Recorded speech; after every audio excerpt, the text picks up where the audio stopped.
कहानी दो ऐसे लोगों की है जिनकी प्रेम कहानी ही नफरत से स्टार्ट होती है। इस ड्रामा का जो हीरो होता है वो हमारी हीरोइन से जबरदस्ती शादी करता है, वो भी बदला लेने के लिए, और हमारा हीरो उसे चोट पहुंचाने का एक मौका नहीं छोड़ता, उसे टॉर्चर करता है, उसके साथ जबरदस्ती सोता है और उसे जबरदस्ती किस भी करता है। और इसी नफरत और जलन की वजह से वो दो लोग अपने दिल की फीलिंग्स नहीं समझ पाते कि वो दोनों एक दूसरे से कितना प्यार करते हैं। तो फिर चलिए इस ड्रामा की स्टोरी जानते हैं कि आखिरकार इन दो लोगों की नफरत स्टार्ट कैसे हुई और इन दोनों की नफरत कभी प्यार में बदल पाएगी। तो कहानी शुरू होती है प्राचीन से, जो अपनी लाइफ से पूरी तरह हार चुका होता है, क्योंकि वो जिस लड़की से प्यार करता है वो उस लड़की के साथ नहीं हो सकता, और जिस लड़की के साथ आज वो रह रहा है, जिससे उसकी शादी हुई है, वो उसे ना ही अपना रहा होता है, ना ही उससे प्यार कर पा रहा होता है और ना ही उसके साथ एक नई लाइफ की शुरुआत कर पा रहा होता है। तो प्राचीन मरने से पहले अपनी वाइफ दा को एक लेटर लिखता है और कहता है, दा मुझे माफ कर दो, मैं एक अच्छा पति नहीं बन पाया, तुमने मुझे बहुत प्यार किया लेकिन मैं तुम्हारे प्यार के काबिल ही नहीं हूँ।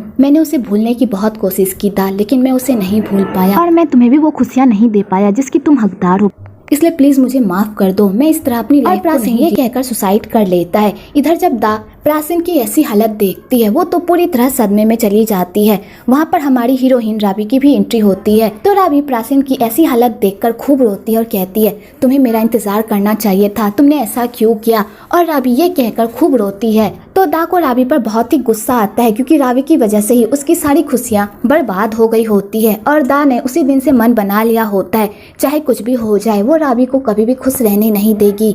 आगे 5 साल का लीप आ जाता है और हमारे हीरो की एंट्री होती है। तो हमारा हीरो थाना अपनी बहन को समझाता है कि अब वो प्राचीन को भूल जाए, उस हादसे को हुए 5 साल हो चुके हैं, कब तक तुम पास्ट को लेकर अपनी लाइफ को बर्बाद करती रहोगी। मैंने तुम्हें यूएस इसलिए भेजा ताकि तुम इस माहौल से बाहर निकलकर अपनी लाइफ पर ध्यान दे सको, पर तुम वहाँ जाकर भी अपने पास्ट में ही अटकी हुई हो। दा अपने पास्ट से बाहर आओ वरना तुम नहीं जी पाओगी।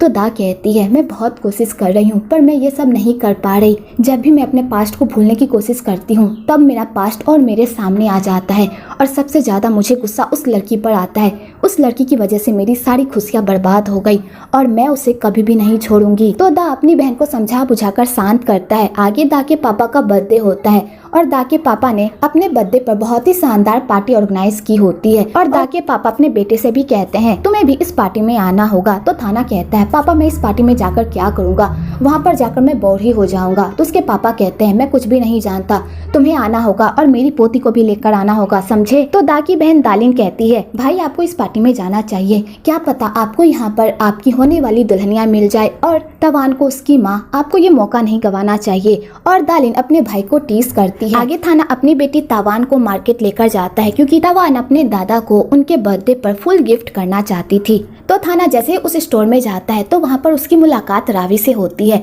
और थाना जैसे ही रावी को देखता है उसे पहली नजर में ही रावी से प्यार हो जाता है। आगे ताइवान बिना किसी को बताए रोड पर चली जाती है और उसका एक्सीडेंट होने ही वाला होता है कि तभी वहाँ पर रावी आ जाती है और ताइवान की जान बचा लेती है। तो रावी इसका सारा गुस्सा थाना पर निकालती है कि वो कैसा बाप है जो अपनी बेटी का भी ख्याल नहीं रख सकता। तो थाना रावी को समझाने की कोशिश करता है कि इसमें उसकी कोई गलती नहीं है, पर रावी उसकी एक बात भी नहीं सुनती और उसे गैर जिम्मेदार बाप समझकर उसे ढेर सारी बातें सुनाकर वहाँ से चली जाती है, और थाना देखता ही रह जाता है। आगे रावी घर आती है तो उसके पापा कहते हैं, आज हमें पार्टी में जाना है, इसलिए रावी तुम तैयार हो जाना। तो रावी कहती है, पापा मुझे इस पार्टी में नहीं जाना। तो उसके पापा कहते हैं, हमें इस पार्टी में जाना होगा, इस पार्टी में जाने से हमें हमारे बिजनेस में बहुत फायदा होगा।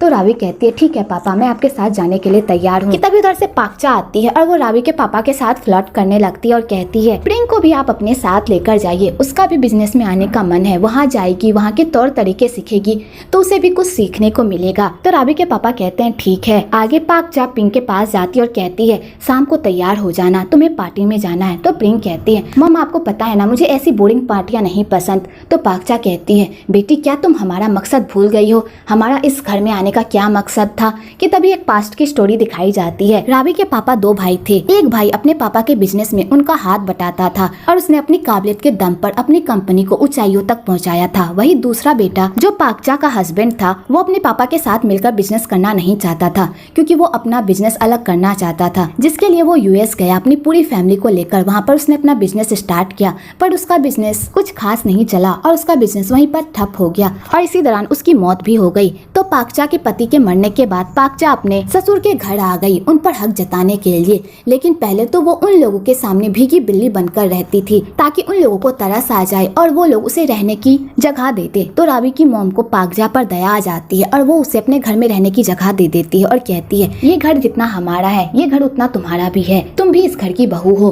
तो पाकजा धीरे धीरे अपनी मासूमियत दिखाकर उन लोगों के दिल में जगह बनाने लगती है ताकि वो लोग उस पर भरोसा करे और वो उसके बाद अपने प्लान को अंजाम दे। और पाकजा करती भी ऐसा ही है। उस घर में आकर वो रावी की मॉम का घर ही उजाड़ देती है। वो रावी के पापा के साथ धोखे से सो जाती है और उल्टा रावी के पापा पर ही इल्जाम लगा देती है कि उन्होंने उसके साथ जबरदस्ती की है, इसलिए उन्हें इसकी जिम्मेदारी लेनी पड़ेगी। तो रावी के पापा को ये सब देखकर कुछ समझ में नहीं आता क्योंकि उन्हें लगा था कि वो जिसके साथ रात स्पेंड कर रहे हैं वो उनकी वाइफ है, पर उन्हें ये बात नहीं पता थी कि पाकजा ने अपनी चालाकी से उसकी वाइफ को बदलकर खुद को वहाँ पर पहुँचा दिया था। आगे पाकजा रावी की मॉम को घर से निकालने के लिए रावी की मॉम को बता देती है कि उसके पति ने उसके साथ जबरदस्ती नहीं की थी बल्कि वो अपनी मर्जी से उसके साथ सोया था और उसकी निशानी उसके पेट में भी पल रही है। तो रावी की मॉम जैसे ये सुनती है उनके तो होश ही उड़ जाते हैं और पाकजा रावी की मॉम को जलाने का एक मौका नहीं छोड़ती और उन्हें गुस्सा दिलाने का भी। तो रावी की मॉम को भी गुस्सा आ जाता है पर वो पाकजा को कुछ भी नहीं कहती। पर पाकजा इसी मौके का फायदा उठाकर रावी के पापा के सामने ऐसा प्रिटेंड करती है कि रावी की मॉम ने उसे धक्का दिया जिस वजह से उसका बच्चा अब इस दुनिया में नहीं रहा। तो रावी के पापा इस बात पर रावी की मॉम पर बहुत ही गुस्सा करते हैं और यहीं से रावी के पापा और रावी की मॉम एक दूसरे से अलग हो जाते हैं और पाकजा उस घर पर कब्जा जमा लेती है। पर रावी के पापा उससे शादी नहीं करते, बस वो उनकी रखेल बनकर रहती है और यहीं से पाकजा धीरे धीरे रावी के पापा को अपने चंगुल में फंसाती रहती है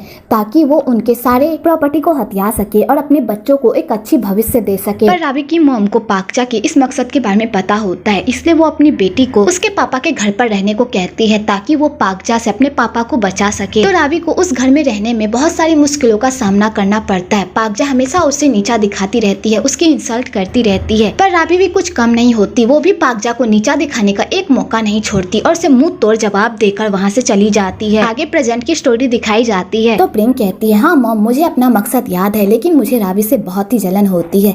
उसकी लाइफ कितनी परफेक्ट है, उसके पास सब कुछ है, उसके पापा उससे कितना प्यार करते हैं, उस पर अपनी जान छिड़कते हैं और उसकी सारी ख्वाहिशों को पूरा करते हैं। उसके पास एक अच्छी जॉब है, उसके पास ढेर सारे पैसे हैं और उससे भी ज्यादा उसके पास एक ऐसा इंसान है जो उससे बहुत प्यार करता है और उसे जिंदगी की सारी खुशियाँ देता है, जिसे देखकर मुझे बहुत ही जलन होती है मॉम। लेकिन मैं उसे ज्यादा दिन तक खुश रहने नहीं दूंगी। उसके पास जो कुछ भी है वो सब मैं उससे छीन लूंगी, यहाँ तक उसका प्यार, ये मान भी मेरा होगा। तो पाकजा कहती है बेटी तुम टेंशन मत लो, मैं तुम्हें वो सब दिलाऊंगी जिस पर तुम्हारा हक है और ये मान भी। आगे प्रिंग रेडी होकर नीचे आती है तो ये मान रावी का इंतजार कर रहा होता है। तो प्रिंग ये मान पर डोरे डालने का एक मौका भी नहीं छोड़ती, पर ये मान उसे इग्नोर करता है कि तब उधर से रावी आती है।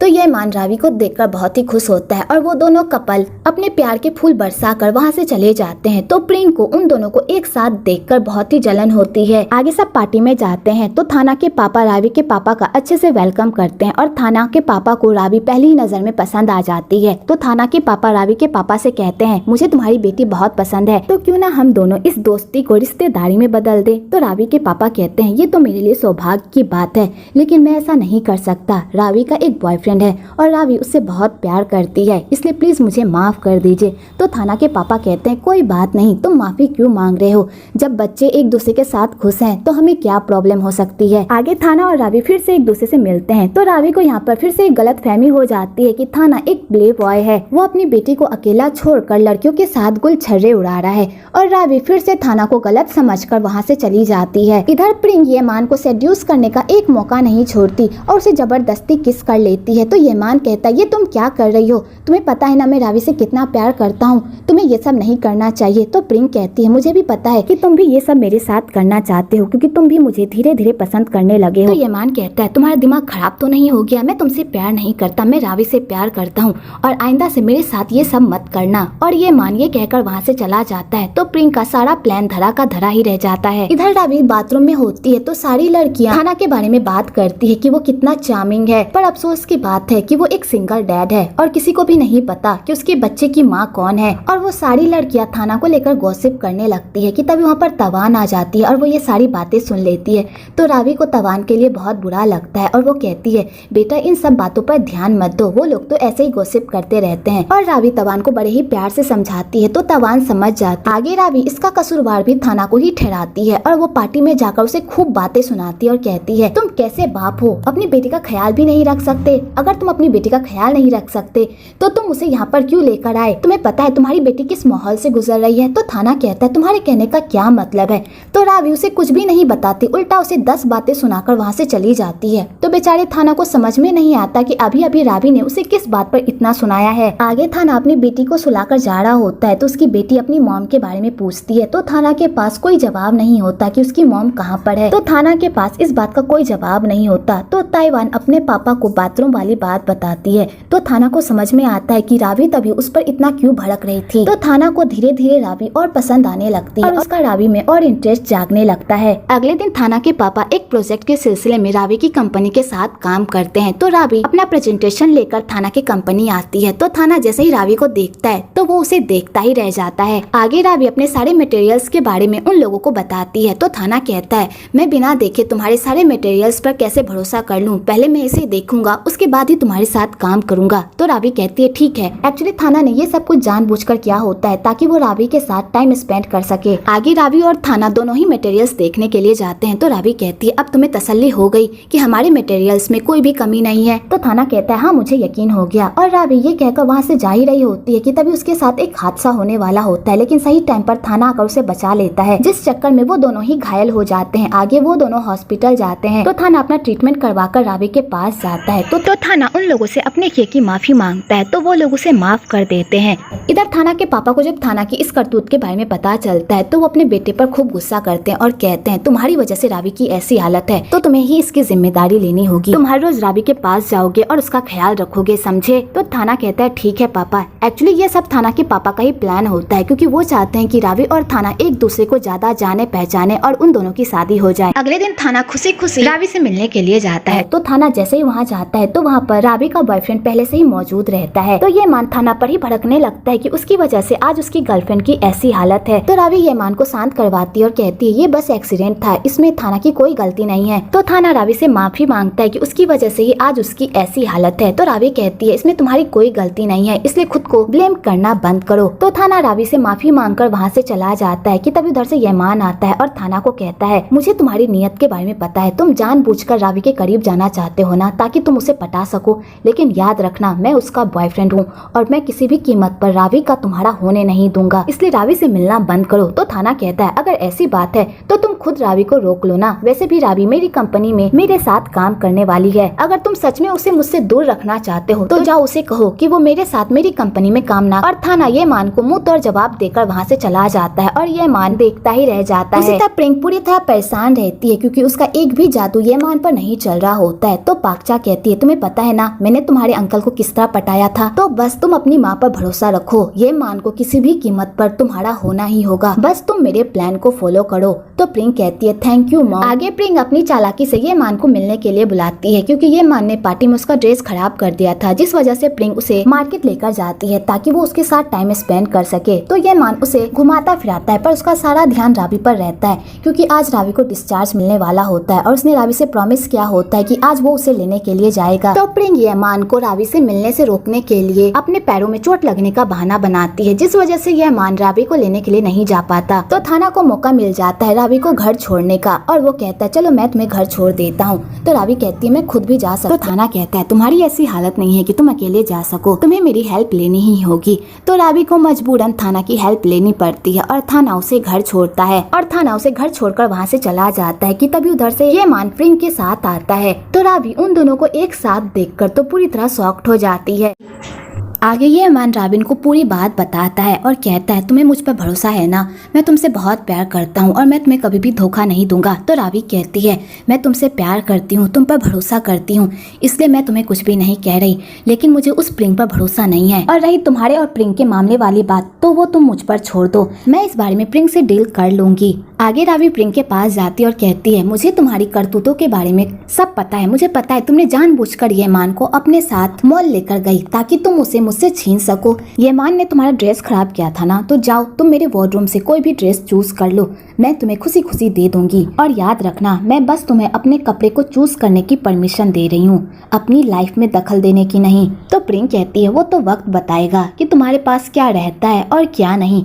आगे प्रिंग रावी के रूम में जाती है तो उसे समझ नहीं आता कि वो कौन सा कपड़ा चूज करे कि तभी वहाँ पर पाकचा आ जाती है और वो रावी को परेशान करने के लिए रावी के कमरे के सारे कपड़े को इधर उधर फेंक देती है और उसका पूरा रूम फैला देती है। आगे जब रावी अपने रूम में जाती है और अपने रूम की ऐसी हालत देखती है वो तो पूरी तरह शॉक्ड हो जाती है। तो वो लोग उसकी इंसल्ट करने का एक मौका भी नहीं छोड़ते। तो रावी भी पीछे नहीं हटती और अपनी नौकरानी को कहती है यहाँ पर जितने भी कपड़े पड़े हुए हैं उन सब को बाहर फेंक दो, क्योंकि ये सारे कपड़े गंदे हो गए हैं और मैं नहीं चाहती कि किसी की भी गंदगी मेरे रूम में रहे। इन लोगों के जाने के बाद मेरे कमरे को बहुत ही अच्छे से साफ करना, क्योंकि मैं नहीं चाहती कि इस कमरे में जरा सी भी गंदगी रहे। तो प्रिंग को इस बात पर गुस्सा आ जाता है और वो रावी पर हाथ उठाने ही वाली होती है कि तभी उसकी माँ उसे रोक लेती है और उसे वहाँ से लेकर चली जाती है और कहती है शांत हो जाओ बेटा। तो प्रिंग कहती है मॉम मैं अपने आप को कंट्रोल नहीं कर सकती, मैं इस रावी की बच्ची को और नहीं झेल सकती, मैं इससे इसका सब कुछ छीन लूंगी मॉम।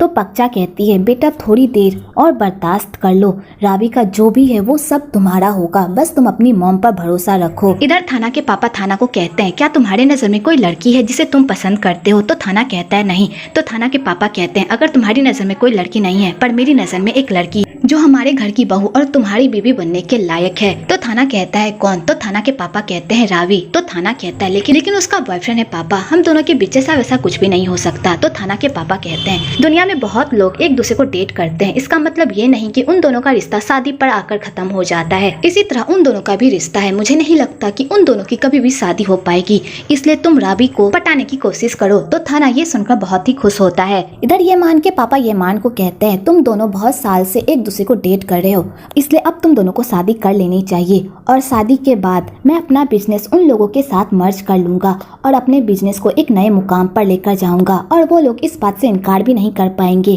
क्योंकि उन्होंने अपनी बेटी हमारे घर दी होगी। तो येमान कहता है पापा आप टेंशन मत लीजिए, हम अपने बिजनेस को ऊंचाइयों तक पहुंचाएंगे। वेल इन दोनों की बातों को सुनकर लग रहा है कि ये लोग इस शादी से अपना ही फायदा निकालने की फिराक में हैं। आगे ये मान रावी को प्रपोज कर देता है तो रावी भी उसके प्रपोजल को एक्सेप्ट कर लेती है। आगे दोनों परिवार एक दूसरे से मिलते हैं और उन दोनों की शादी की बात करते हैं। तो प्रिंग जैसे ये सुनती है कि अब उन दोनों की शादी होने वाली है, उसका गुस्सा तो 7वें आसमान पर पहुंच जाता है और वो अपनी मॉम को कहती है मॉम अब तो उन दोनों की शादी होने वाली है, अब मैं कैसे ये मान को अपना बनाऊंगी। तो पाकजा कहती है मेरी प्यारी बेटी तुम परेशान मत हो, ये मान तुम्हारा ही होगा। क्या तुम भूल गई कि मैंने तुम्हारे अंकल को अपना कैसे बनाया था? उसी तरह तुम भी ये मान को अपना बनाओ ताकि ये मान तुम्हारा हो जाए और इन दोनों का रिश्ता टूट जाए। तो प्रिंग कहती है लेकिन मॉम मैं कैसे ये मान को अपना बनाऊं? तो पाकजा कहती है तुम परेशान मत हो, मेरे पास एक प्लान है, बस तुम्हें मेरे प्लान को फॉलो करना है, समझी। इधर रावी अपने दोस्त जैन से मिलने के लिए जाती है और उसे बताती है कि वो बहुत जल्द शादी करने वाली है। तो जैन कहती है क्या तुम इस रिश्ते के लिए श्योर हो कि तुम दोनों शादी के बाद एक दूसरे के साथ खुश रहोगे? तो रावी कहती है तुम्हारे कहने का क्या मतलब है, हम दोनों 2 साल से एक दूसरे को डेट कर रहे हैं और हम दोनों एक दूसरे से बहुत प्यार करते हैं, तो फिर हम दोनों खुश कैसे नहीं रहेंगे? तो जैन कहती है मैं तो बस ऐसे ही कह रही थी, शादी बहुत बड़ा फैसला है, इसलिए मैं चाहती हूँ कि तुम ये फैसला सोच समझ कर लो। कि तभी रावी फिर से थाना से टकरा जाती है। तो रावी को लगता है कि थाना उसे फॉलो कर रहा है, लेकिन थाना बाद में उसे बताता है कि वो हर रोज यहाँ पर आकर कॉफी लेता है और जैन भी उसे अच्छी तरह से जानती है। तो जैन भी रावी को बताती है कि वो थाना को अच्छी तरह से जानती है और जैन बातों ही बातों में थाना को ये भी बता देती है कि रावी की बहुत जल्द शादी होने वाली है। तो थाना जैसे ये सुनता है तो उसे बहुत ही बुरा लगता है। आगे थाना और जैन एक दूसरे से बात करते हैं, तो बातों ही बातों में जैन थाना को ये बताती है कि मुझे ये मान बिल्कुल भी पसंद नहीं है। तो थाना कहता है लेकिन ऐसा क्यों, ये मैन तो अच्छा लड़का है और रावी भी उससे बहुत प्यार करती है।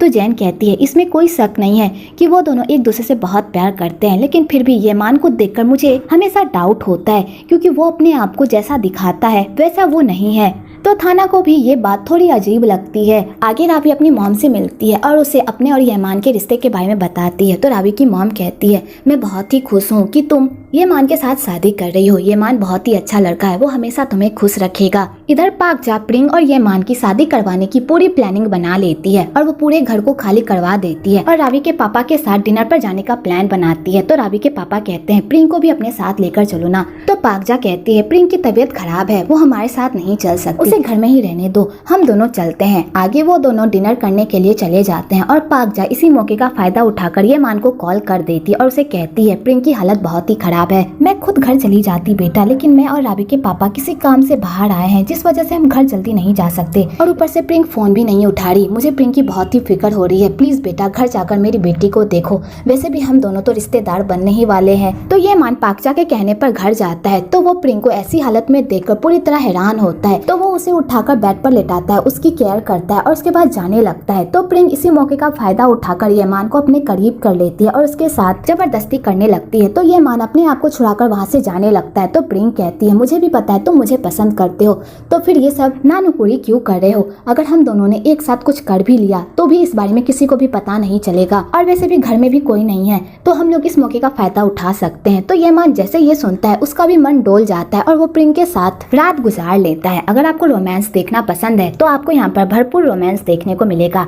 आगे पाकजा का प्लान पूरी तरह कामयाब हो जाता है और वो लोग डिनर करके घर आते हैं और उन दोनों को इस तरह ऐसी हालत में देखकर वो लोग तो पूरी तरह शॉक्ड हो जाते हैं और पाकजा तो यहाँ पर नौटंकी ही करने लगती है। आगे ये मान की क्लास लगाई जाती है तो रावी के पापा कहते हैं मुझे तुमसे ऐसी उम्मीद नहीं थी, तुम मेरी बेटी से प्यार करते थे ना, तो फिर ये सब क्या है? और प्रिंग यहाँ पर ये मान पर ये इल्जाम लगाने लगती है कि उसने उसके साथ जबरदस्ती की है। तो बेचारा ये मान भी कुछ भी नहीं कह पाता क्योंकि सारे सबूत उसके खिलाफ होते हैं। आगे जब ये मान के पापा को इस बारे में पता चलता है तो वो ये मान पर बहुत ही गुस्सा करते हैं और कहते हैं तुमने आखिरकार ये क्या बेवकूफ़ी कर दी, तुम्हें पता है इसके बाद हमारे साथ क्या हो सकता है? हमने बिजनेस मर्ज करने का जो भी प्लान बनाया था वो सब धरा का धरा रह जाएगा, इसलिए अब तुम्हारे पास एक ही रास्ता बचता है कि तुम प्रिंग से शादी कर लो और अपनी गलती की जिम्मेदारी लो, तभी तुम रावी के पापा के नजर में उठ पाओगे। आगे ये मान को प्रिंग की जिम्मेदारी लेनी पड़ती है और दोनों परिवार की सहमति से ये मान और प्रिंग की शादी फिक्स हो जाती है। आगे जब रावी को इस बारे में पता चलता है तो बेचारी का तो दिल ही टूट जाता है। तो उसके पापा कहते हैं ये मान को भूल जाओ बेटा, वो तुम्हारे लायक नहीं है,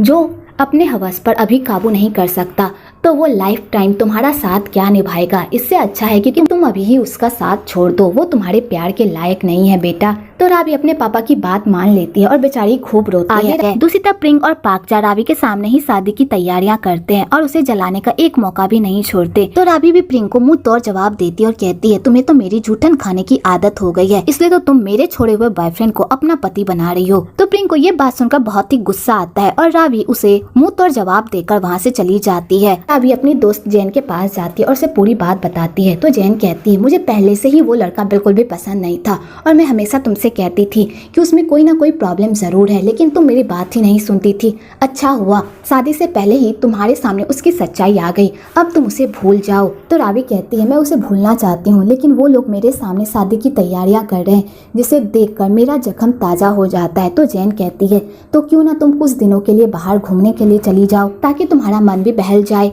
तो रावी जैन के कहने पर बाहर घूमने के लिए चली जाती है। आगे थाना जैन से मिलने के लिए आता है तो जैन थाना को उसी जगह पर जाने को कहती है ताकि रावी का मूड फ्रेश हो जाए। आगे थाना को जैन से रावी के ब्रेकअप के बारे में पता चलता है और उसे ये भी पता चलता है कि रावी भी उसी रिजॉर्ट में गई है अपना मन हल्का करने के लिए। तो थाना भी उसी रिजॉर्ट में जाता है अपनी बेटी के साथ ताकि वो रावी के साथ टाइम स्पेंड कर सके। आगे रावी ताइवान को देखकर बहुत ही खुश होती है, उसके साथ खेलती है और खूब मजे करती है। इधर ये मान रावी का पीछा ही नहीं छोड़ता और उसे बार बार मैसेज करता है। तो रावी उसके मैसेज को इग्नोर करती है, लेकिन ये मान का मैसेज आना बंद ही नहीं होता। तो रावी कहती है तुमने मेरे साथ जो भी वक्त बिताया उसके लिए शुक्रिया, लेकिन अब हम दोनों को इस रिश्ते को खत्म कर देना चाहिए। और रावी ये मैसेज ये मान को भेज देती है और इसी चक्कर में उसका फोन पानी में गिर जाता है। तो रावी अपना फोन ढूंढने के लिए पानी में कूद जाती है कि तभी वहाँ पर थाना आ जाता है और उसे लगता है कि रावी अपने प्यार के गम में सुसाइड करने की कोशिश कर रही है। तो थाना रावी को बचाने के लिए जाता है और उसे कहता है तुम ऐसा कैसे कर सकते हो। और थाना इसी वजह से रावी को खूब डांटता है, लेकिन जब रावी उसे बताती है कि वो यहाँ पर सुसाइड करने नहीं आई थी बल्कि अपना फोन ढूंढने के लिए आई थी,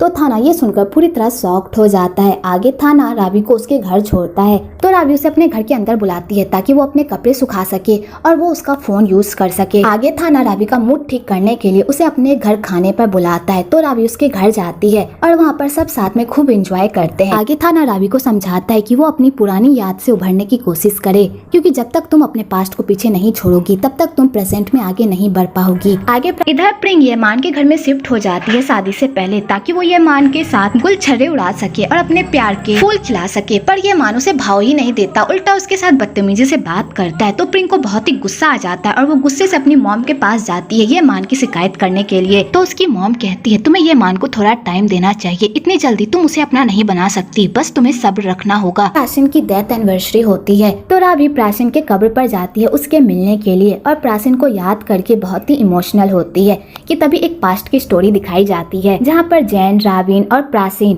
तीनों ही अपने फ्यूचर को लेकर बात कर रहे होते हैं। एक्चुअली ये तीनों हाई स्कूल से ही एक साथ पढ़ते थे और इन तीनों की दोस्ती काफी गहरी थी। प्राचीन रावी से प्यार करता था, पर रावी ने कभी भी प्राचीन को उस नजर से नहीं देखा होता है, वो बस उसे अपना एक अच्छा दोस्त मानती थी, पर प्राचीन को इस बारे में कुछ भी पता नहीं था। तो वो एक दिन रावी को बता देता है कि वो उससे प्यार करता है। तो रावी ये बात सुनकर शॉक्ड हो जाती है और प्राचीन को कहती है मैंने कभी भी तुम्हें उस नजर से नहीं देखा, मैंने बस तुम्हें अपना एक सच्चा दोस्त माना है और मैं तुमसे भी उम्मीद करूंगी कि तुम ये प्यार व्यार वाली बातें छोड़कर सिर्फ हमारी दोस्ती पर फोकस करो, क्योंकि मैं नहीं चाहती कि इस प्यार के चक्कर में हमारी दोस्ती खत्म हो जाए। और रावी प्राचीन को बहुत ही प्यार से समझाती है, पर प्राचीन पर इस बात का कोई असर नहीं होता। आगे प्राचीन मरने से पहले रावी को कॉल करता है और कहता है मैंने बहुत कोशिश की कि मैं अपने आप को संभाल लूं, लेकिन मैं अपने आप को नहीं संभाल पाया और आज मैं इस लाइफ से इतना तंग आ चुका हूँ कि मुझे अब समझ नहीं आ रहा कि मैं अपनी लाइफ में अब आगे क्या करूँ। तो रावी प्राचीन के मुंह से ऐसी बातें सुनकर पूरी तरह शॉक्ड हो जाती है और वो प्राचीन को कहती है तुम कहाँ पर हो, वहीं पर रुको, मैं वहीं पर आ रही हूँ। और रावी प्राचीन से मिलने के लिए जाती है, लेकिन उससे पहले ही प्राचीन ने सुसाइड कर ली होती है। तो रावी प्राचीन की कब्र को देखकर कहती है तुमने मेरा इंतजार क्यों नहीं किया प्राचीन, और ये कहकर रावी खूब रोती है कि तभी उधर से दा उन दोनों को देख रही होती है। तो दा को बहुत ही गुस्सा आ रहा होता है रावी को वहाँ पर देखकर। आगे रावी के जाने के बाद देविका प्राचीन के कब्र पर जाती है और उसके फूल को फेंककर अपना फूल चढ़ा देती है और देविका प्राचीन को याद करके बहुत ही इमोशनल हो जाती है, पर उसके अंदर रावी के लिए बहुत गुस्सा और नफरत होता है, क्योंकि उसे लगता है कि उसकी लाइफ रावी की वजह से बर्बाद हुई है। आगे देविका घर जाती है तो उसके सारे फैमिली मेंबर उसे देखकर बहुत ही खुश होते हैं और उस पर प्यार लुटाते हैं कि तभी उधर से तवान आती है। तो देविका तवान को देखकर इमोशनल हो जाती है और उसे गले लगा लेती है। तो तवान को देविका का बिहेवियर बहुत ही अजीब लगता है, क्योंकि देविका उसे टाइट से पकड़े हुई होती है। तो तवान अपने आप को छुड़ा कर वहाँ से चली जाती है। तो देविका ये देखकर खूब रोती है। दूसरी तरफ पाकजा के बेटे प्रेम की एंट्री होती है। प्रेम अपनी बहन की शादी के लिए घर आया होता है। तो पाकजा अपने बेटे को देखकर बहुत ही खुश होती है। तो प्रेम कहता है मॉम आप सब ये क्या कर रही हैं, आपको पता है ना ये मान रावी से प्यार करता है, फिर आप उसकी शादी प्रिंग से कैसे करवा सकती हैं? आप लोगों ने फिर से साजिश करके रावी की खुशियों को बर्बाद कर दिया। क्या आप लोगों के अंदर जरा सी भी शर्म नहीं है? तो प्रिंग अपने भाई पर ही भड़कने लगती है और कहती है तुम हमेशा उस रावी की साइड लेते हो, तुम मेरे भाई हो या उसके? तो प्रेम कहता है मैं किसी की साइड नहीं ले रहा, मैं बस सच्चाई के साथ खड़ा हुआ हूँ और मुझे पता है कि रावी सही है और तुम लोग गलत। आप लोग कब तक अपनी साजिशों से उन लोगों का दिल दुखाते रहेंगे? तो प्रिंग कहती है अपनी बकवास बंद करो, जब तुम हमारा साथ नहीं दे सकते तो इन सब के बीच में बोलने का हक तुम्हें नहीं है। और वैसे भी ये मान से मैं प्यार करती हूँ और ये मान भी मुझसे प्यार करता है, तो हम दोनों की शादी हो ही रही है, तो इसमें क्या प्रॉब्लम है? तो प्रेम कहता है मुझे भी पता है कि ये मान किससे प्यार करता है, तुमने रावी से बदला लेने के लिए उसका सब कुछ छीन लिया, यहाँ तक कि उसका प्यार भी, और फिर भी तुम लोगों को कोई चैन नहीं है। और यहाँ पर दोनों भाई बहन में लड़ाई हो जाती है। आगे प्रेम रावी से मिलता है तो रावी प्रेम को देखकर बहुत ही खुश होती है। तो प्रेम रावी से अपनी माँ और अपनी बहन की तरफ से माफी मांगता है। तो रावी कहती है इसमें आपकी कोई गलती नहीं है, तो आप क्यों माफी मांग रहे हैं? आप हमेशा ही ऐसा करते हैं, गलती उन लोगों की रहती है, लेकिन आप उन लोगों की तरफ से माफी मांगते हैं। प्लीज ऐसा मत कीजिए, आपने कोई भी गलती नहीं की है, आपने हमेशा मुझे अच्छे से ट्रीट किया है और अपनी बहन माना है। तो प्रेम कहता है मैंने बहुत कोशिश की कि वो लोग सुधर जाएं, पर वो लोग अपनी साजिशों और चालबाजी से बाज ही नहीं आते, जिस वजह से तुम्हें और तुम्हारी माँ को हमेशा तकलीफ होती है। और मैं माफी मांगने के अलावा कुछ कर भी तो नहीं सकता। तुम लोगों ने हमारे लिए कितना कुछ किया, अगर अंकल ने मेरी पढ़ाई का खर्चा नहीं उठाया होता तो आज मैं डॉक्टर नहीं बन पाता। तो रावी कहती है भाई प्लीज ये सब कहना बंद बंद कीजिए। हमने आप पर कोई भी एहसान नहीं किया है, हम एक परिवार हैं और आप मेरे अच्छे भाई, इसलिए आप मुझसे माफी मांगना बंद कीजिए। दूसरी तरफ थाना अपनी बेटी तवान को समझाता है कि उसने देविका आंटी के साथ ऐसा क्यों किया। देविका आंटी तो उसे कितना प्यार करती है और वो साल में एक बार ही तो उससे मिलने आती है। तो तवान कहती है मुझे देविका आंटी बिल्कुल भी पसंद नहीं है, वो मुझे बहुत ही अजीब तरह से देखती है और मुझे टाइटली हग भी किया, जिस वजह से मैं वहाँ से चली आई। तो थाना अपनी बेटी को समझाता है कि जैसा वो देविका आंटी के बारे में सोच रही है, देविका आंटी वह नहीं है, वो उससे बहुत प्यार करती है और उसके लिए हमेशा खिलौने भी तो लाती है, इसलिए वो आइंदा से देविका आंटी के साथ इस तरह बिहेव ना करे। अगर देविका आंटी तुमसे प्यार करती है तो तुम्हें भी देविका आंटी से प्यार करना चाहिए ना। तो तवान कहती है ठीक है पापा, मैं आइंदा से ख्याल रखूंगी। आगे थाना को पता चलता है कि देविका वापस इसलिए आई है क्योंकि आज प्राचीन की डेथ एनिवर्सरी है और वो उसे श्रद्धांजलि दे सके। तो थाना जैसे ये बात सुनता है तो वो अपनी बहन पर गुस्सा करता है और कहता है कब तक तुम पास्ट को लेकर जीती रहोगी। मैंने तुम्हें यूएस भेजा ताकि तुम अपने आप को संभाल सको, लेकिन तुम अभी तक पास्ट में ही अटकी हुई हो। तो देविका कहती है मैंने बहुत कोशिश की कि मैं प्राचीन को भूल जाऊं, पर मैं प्राचीन को नहीं भूल पा रही भाई, और खासकर मैं उस औरत को नहीं भूल पा रही जिसकी वजह से मेरी सारी खुशियों को आग लग गई। उस औरत की वजह से मैं अपनी बेटी को अपना नहीं सकती, उसे अपना नाम नहीं दे सकती और मेरी बेटी को बिना बाप के जीना पड़ रहा है, और ये सब उस औरत की वजह से हुआ है जो मेरी खुशियों को खा गई। मैं उस औरत को कभी भी माफ नहीं करूंगी। कि तभी एक पास्ट की स्टोरी दिखाई जाती है। जब प्राचीन की मौत हुई थी तो देविका पूरी तरह डिप्रेशन में चली गई थी और उसे तभी पता चला था कि वो प्रेग्नेंट है। तो देविका ये बात जानकर पूरी तरह शॉक्ड हो गई थी क्योंकि वो बिना शादी के ही माँ बन गई थी। अगर ये बात बाहर चली जाती, उसके पापा की इज्जत मिट्टी में मिल जाती और उसके पापा कभी भी उसे माफ नहीं करते। तो देविका यही सब बात सोच सोच कर बहुत ही पैनिक करने लगती है। तो उसका भाई उसे समझाता है तुम इन सब की टेंशन मत लो, मैं सब संभाल लूंगा, तुम्हारे इस बच्चे को मैं अपना नाम दूंगा और तुम्हारी इज्जत पर आंच भी आने नहीं दूंगा। बस तुम्हें यूएस जाना होगा और वहीं पर तुम्हें इस बच्चे को जन्म देना होगा। उसके बाद मैं इस बच्चे का बाप बनकर इसकी पूरी जिम्मेदारी संभालूंगा और किसी को इस बारे में कुछ भी पता नहीं चलेगा। लेकिन तुम्हें मुझसे एक प्रॉमिस करना होगा कि तुम अपने आप को संभालोगी और स्ट्रॉन्ग बनकर रहोगी। और यहाँ पर हमें फाइनली पता चलता है कि तवान थाना की नहीं बल्कि देविका और प्राचीन की बेटी है। आगे थाना रावी से मिलने के लिए नए नए बहाने ढूंढते रहता है क्योंकि उसे रावी से प्यार हो गया होता है और वो अपनी बेटी को जरिया बनाकर रावी से मिलने के लिए जाता है और उसे कंफर्टेबल महसूस कराने की कोशिश करता है। तो रावी कहती है थैंक यू सो मच मेरा साथ देने के लिए, लेकिन अब मैं ठीक हूँ। तो थाना कहता है अगर तुम्हें कभी भी अच्छा फील ना हो और किसी से बात करने का मन हो तो तुम मुझे मैसेज कर सकती हो, मैं हमेशा तुम्हारे साथ खड़ा रहूंगा। तो रावी को ये सुनकर बहुत ही अच्छा लगता है। आगे प्रेम रावी को कहता है तुम कल शादी में मत आना, मुझे पता है तुम्हें ये सब देखा नहीं जाएगा और मैं नहीं चाहता कि तुम्हें किसी प्रकार का कोई भी दर्द हो। तो रावी कहती है मुझे दर्द तो जरूर होगा लेकिन मैं उस शादी में जरूर जाऊंगी। इधर थाना को भी रावी की फिक्र होती है तो वो उससे पूछता है क्या तुम शादी में जाओगी। तो रावी कहती है पता नहीं। तो थाना कहता है अगर मेरी मानो तो तुम उस शादी में मत जाओ। तो रावी कहती है लेकिन ऐसा क्यों, मैंने कुछ भी गलत नहीं किया है तो मैं क्यों ना जाऊं। तो थाना कहता है अगर तुम उस शादी में जाने का सोच रही हो तो मुझे भी अपने साथ लेकर जाना ताकि मैं तुम्हें कंपनी दे सकूं। अगली सुबह थाना के घर पर रावी, प्रिंग और येमान की बातें चल रही होती कि येमान और रावी एक दूसरे से कितना प्यार करते थे। तो फिर ऐसा क्या हो गया जो येमान की शादी प्रिंग से होती है। तो थाना के पापा कहते हैं मैंने तो पहले ही कहा लोग आजकल डेटिंग करते हैं पर उन लोगों की शादी नहीं होती और ये हमारे लिए अच्छा मौका है, इसलिए थाना रावी को पटाने की कोशिश करो क्योंकि मुझे भी पता है कि तुम्हें भी रावी पसंद है, क्योंकि मैं चाहता हूँ कि रावी इस खानदान की बहू बने। तो थाना कहता है ठीक है पापा। इधर देविका जब रावी के बैकग्राउंड के बारे में जानती है तो उसे पता चलता है कि ये लड़की तो वही है जिसने उसकी लाइफ बर्बाद की है। तो देविका रावी का नाम सुनते ही पूरी तरह पैनिक करने लगती है। आगे थाना देविका से पूछता है कि वो इस तरह बिहेव क्यों कर रही है। तो देविका उसे बताती है कि ये वही लड़की है जिसने उसकी खुशियों को आग लगाई है और तुम उसी लड़की से प्यार करने लगे हो। तो थाना जैसे ये बात सुनता है वो तो पूरी तरह शॉक्ड हो जाता है। आगे येमान और प्रिंग के शादी का दिन आ जाता है और वो दोनों अपनी शादी की रस्में कर रहे होते हैं। तो येमान बेचारा मुंह लटकाए हुए बैठा हुआ होता है और सारे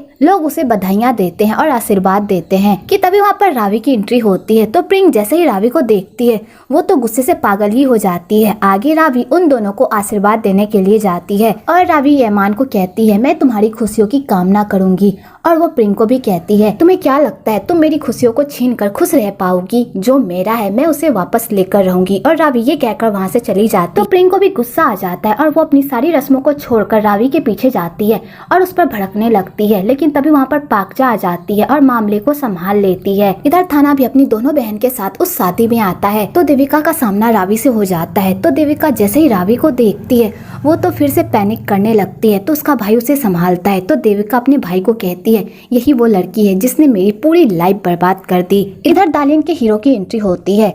तो ये मान का छोटा भाई होता है। तो ये दोनों पहली बार जब एक दूसरे से मिलते हैं तो इन दोनों के बीच फोटो को लेकर लड़ाई हो जाती है। दालिन मान को उसका खींचा हुआ फोटो दिखाने को कहती है पर मान दिखाने से मना कर दी, जिस वजह से इन दोनों में बहस हो जाती है। इधर पाक अपनी सोतन को जलाने के लिए कहती है, तुम्हारी बेटी की खुशियों को आग लग गई है, तुम्हारी बेटी का होने वाला पति अब मेरी बेटी का पति हो गया है। तो रावी की मॉम जैसे ये सुनती है उनका तो दिल ही टूट जाता है। रावी उदास खड़ी हुई होती है कि तभी वहाँ पर थाना आता है। तो रावी कहती है, अच्छा हुआ तुम आ गए, इस पार्टी में कोई भी मुझसे बात नहीं कर, उन्हें लगता है मैं ही बुरी हूँ। अच्छा हुआ तुम यहाँ पर आ गए, कम से कम तुम मुझे कंपनी तो दोगे। कि तभी रावी को उसकी मॉम का कॉल आता है और उसकी मॉम रोते हुए रावी को कहती है, तुमने मुझे ये बात क्यों नहीं बताई कि तुम्हारा और यमान का ब्रेकअप हो गया और यमान प्रिंग से शादी कर रहा है। उस माँ बेटी ने मिलकर मेरी बेटी की भी लाइफ बर्बाद कर दी, जिस तरह उन लोगों ने मेरी की थी। मैंने तो बर्दाश्त कर लिया, लेकिन उसने जो तुम्हारे साथ किया है मैं उसे कभी भी माफ नहीं करूंगी। तो रावी अपनी माँ को समझाती है और कहती है, माँ आप टेंशन मत लो, मैं ठीक हूँ। आगे यमान रावी के पास जाता है और कहता है, प्लीज मुझे माफ कर दो, ये सब प्रिंग और उसकी माँ की साजिश है। उसने जानबूझकर मुझे इस मामले में फंसाया है ताकि हम दोनों का ब्रेकअप हो जाए। प्लीज मेरी बात पर भरोसा करो, मैं जल्दी उसे डाइवोर्स देकर तुम्हारे पास आऊंगा और फिर हम दोनों शादी कर लेंगे। तो रावी भी उन माँ बेटी से बदला लेने के लिए ये माँ से प्यार से बात करती है और कहती है, अगर तुम सच में प्रिंग से डाइवोर्स लेना चाहते हो तो फिर उसे डाइवोर्स दो, उसके बाद मेरे पास वापस आना, मैं तब तक तुम्हारा इंतजार करूंगी। तो ये मान के सुनकर खुश हो जाता है और वो रावी को गले लगा लेता है। कि तभी वहाँ पर थाना और देविका आ जाते हैं। तो देविका कहती है, देखा ये एक नंबर की कमीनी औरत है, अपने ही बहन के पति के साथ इश्क लड़ा रही है, इसे लोगों की फीलिंग्स को कुचलने में बड़ा ही मजा आता है। तो थाना भी ये सब देखकर पूरी तरह शॉक्ड हो जाता है, क्योंकि थाना के दिल में कश्मकश रहती है कि उसकी बहन जो रावी के खिलाफ कह रही है क्या वही सच है, रावी सच में घर तोड़ने वाली लड़की है। आगे देविका अपने भाई थाना से प्रॉमिस लेती है कि अगर तुम्हें कभी भी फ्यूचर में मौका मिला तो तुम रावी से बदला लोगे और उसे भी वही दुख दर्द दोगे जिस दर्द से तुम्हारी बहन गुजर रही है, उसे भी तुम उतना ही चोट पहुँचाओगे जिसे वो जिंदगी भर ना भूल पाए। तो थाना को भी लगता है कि रावी उसी टाइप की लड़की है जैसा उसकी बहन बता रही है। तो थाना अपनी बहन से प्रॉमिस कर देता है और कहता है, मैं उस लड़की को इतना दुख दर्द पहुंचाऊंगा जिसे वो पूरी जिंदगी नहीं भूल पाएगी, मैं उससे तुम्हारा बदला लेकर रहूंगा। दूसरी तरफ ये मान नशे की हालत में घर आता है और वो रावी रावी चिल्लाता है। तो प्रिंग पूरी कोशिश करती है कि वो ये मान के रावी का भूत उतार सके और वो उसके साथ रंग रलियां मनाने लगती है, पर ये मान पर उसके इस प्यार का भी कोई असर नहीं हो। वो दोनों रात में रंग रलियां तो मना लेते हैं, लेकिन अगली सुबह ये मान प्रिंग को मुंह भी नहीं लगाता। तो प्रिंग कहती है, आज मेरा इस घर में पहला दिन है और तुम अपनी वाइफ को इस तरह अकेले छोड़कर काम पर जा रहे हो, ये क्या बात हुई, और वैसे भी हम लोग हनीमून पर कब जा रहे हैं। तो ये मान कहता है, मैंने तुमसे शादी करके तुम पर बहुत बड़ा एहसान किया है, इसके आगे मुझसे कोई उम्मीद मत रखना। और ये मान उसे 4 बातें सुनाकर वहाँ से चला जाता है। तो प्रिंग गुस्से से घर जाती है और अपना दुखड़ा अपनी माँ को सुनाती है। तो उसकी माँ कहती है, थोड़ा सब्र करो, धीरे धीरे तुम भी ये मान के दिल में जगह बना लोगी। दूसरी तब थाना घर छोड़कर जाने लगता है। तो उसकी मॉम कहती है, बेटा तुम अभी अभी तो आए हो, इतनी जल्दी जा रहे हो। तो प्रेम कहता है, मेरा जो काम था मैंने वो कर लिया है, अब मैं वापस जा रहा हूँ अपनी पढ़ाई करने के लिए और मुझे इस आलीशान घर में बिल्कुल भी नहीं रहना जहाँ पर सिर्फ साजिश होती है लोगों को चोट पहुँचाने की। और प्रेम ये कहकर वहाँ से चला जाता है। दूसरी तरफ देविका भी अपने घर वालों से विदा लेकर यूएस जा रही होती है, लेकिन जाने से पहले वो अपने भाई को कहती है, तुम्हें अपना प्रॉमिस याद है ना, तुम्हें उस लड़की को चैन से जीने नहीं देना है। और देविका ये कहकर वहाँ से चली जाती है। तब थाना के पापा रावी के पापा के साथ एक डील करने की कोशिश करते हैं ताकि वो उस डील के साथ अपनी कंपनी को और बड़ा बना सके। और इधर ये मान के पापा भी रावी के पापा के सामने एक प्रपोजल रखते हैं। तो रावी के पापा कंफ्यूज्ड हो जाते हैं कि आखिरकार वो डील साइन करे तो करे किसके साथ। तो रावी के पापा कहते हैं, ये सब रावी हैंडल करेगी और रावी ही डिसाइड करेगी कि वो किसके साथ काम करना चाहती है। आगे थाना अपने पापा से पूछता है, पापा आप क्या श्योर है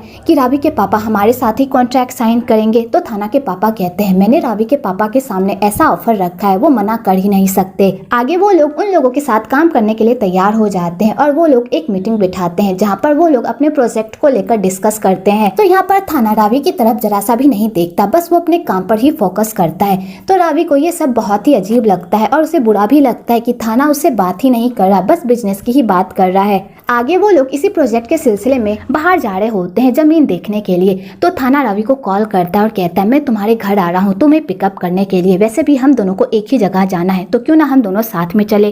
तो तो रावी कहती है इसकी कोई जरूरत नहीं है, मैं अकेली भी आ सकती हूँ। तो थाना कहता है अगर तुमने मेरा ऑर्डर नहीं माना तो मैं ये प्रोजेक्ट अभी भी कैंसिल कर सकता हूँ। तो बेचारी रावी को मजबूरन थाना की बात माननी पड़ती है। आगे थाना रावी को लेने के लिए आता है तो थाना एक मौका भी नहीं छोड़ता रावी के साथ फ्लर्ट करने का और उसके करीब जाने का। तो जब भी रावी के करीब जाता है तो रावी का दिल जोर जोर से धड़कने लगता है और वो अपनी फीलिंग्स पर कंट्रोल नहीं कर पाती। आगे वो लोग साइड देखने के लिए जाते हैं तो थाना रावी की यहाँ पर केयर करता है तो रावी को बहुत ही अच्छा लगता है। इधर प्रिंग गुस्से से अपने मायके में बैठी हुई होती है तो उसकी मॉम कहती है तुम अपने ससुराल जाओ और अपने पति का घर संभालो। तो प्रिंग कहती है जब तक ये मान मुझसे माफी मांगने नहीं आएगा मैं तब तक ससुराल नहीं जाऊंगी। तो पाकजा अपनी बेटी के लिए ये मान को कॉल करती है और कहती है मेरी बेटी को यहाँ से लेकर जाओ, इसके बदले मैं तुम्हें एक ऐसी इन्फॉर्मेशन दूंगी जिसे जानकर तुम खुश हो जाओगे। और पाकजा ये मान को बता देती है कि रावी के पापा और थाना के पापा एक दूसरे के साथ एक डील साइन कर रहे हैं और उस डील के बारे में किसी को भी कुछ नहीं पता। तो ये मान ये सुनकर पूरी तरह शॉक्ड हो जाता है और अपने पापा को बताता है। तो उसके पापा के वो दोनों हमारे ही नाक के नीचे एक दूसरे के साथ हाथ मिला रहे हैं, मैं ऐसा होने नहीं दूंगा। ये मान तुम्हें किसी भी कीमत पर इस प्रोजेक्ट के बारे में पता लगाना होगा कि आखिरकार वो दोनों किस प्रोजेक्ट पर काम कर रहे हैं। तो ये मान कहता है ठीक है। आगे ये मान प्रिंग को लेने के लिए उसके घर जाता है और उसे लेकर अपने घर वापस आ जाता है और उसके बाद वो इस प्रोजेक्ट का पता लगाने के लिए रावी के पास जाता है। तो रावी कहती है तुम यहाँ पर क्या कर रहे हो, मैंने तुम्हें पहले ही कहा था जब तक तुम प्रिंग से अपना रिश्ता खत्म नहीं कर देते तब तक हम दोनों के बीच ऐसा वैसा कुछ भी नहीं हो सकता। तो ये मान कहता है मैं तुमसे दूर नहीं रह सकता, मैं तुमसे बहुत प्यार करता हूँ। तो रावी कहती है मैंने तुमसे वादा किया है ना कि जैसे ही तुम प्रिंग से अपना रिश्ता खत्म कर लोगे तो मैं तुम्हारी लाइफ में दोबारा वापस आ जाऊंगी। तो ये मान ये बात सुनकर बहुत ही खुश हो जाता है। आगे रावी प्रिंग को चिढ़ाने के लिए ये मान के साथ चिपक कर फोटो क्लिक करवाती है और उसे पोस्ट भी कर देती है। इधर थाना जब उन दोनों को एक साथ देखता है तो उसे बहुत ही गुस्सा आता है और उसे बहुत जलन भी होती है। इधर प्रिंग जब उन दोनों को एक साथ देखती है उसका गुस्सा तो 7वें आसमान पर ही पहुंच जाता है। इधर ये मान धोखे से उस प्रोजेक्ट की इन्फॉर्मेशन निकालने की कोशिश करता है तो उसे उस प्रोजेक्ट के बारे में कुछ पता चलता है जिसे जानकर वो पूरी तरह शॉक्ड हो जाता है। दूसरी तरफ प्रिंग गुस्से से यमान को वापस लेने के लिए जा रही होती है कि तभी रास्ते में उसका एक्सीडेंट हो जाता है, लेकिन सही टाइम पर बंटी आ जाता है और वो प्रिंग को हॉस्पिटल लेकर जाता है।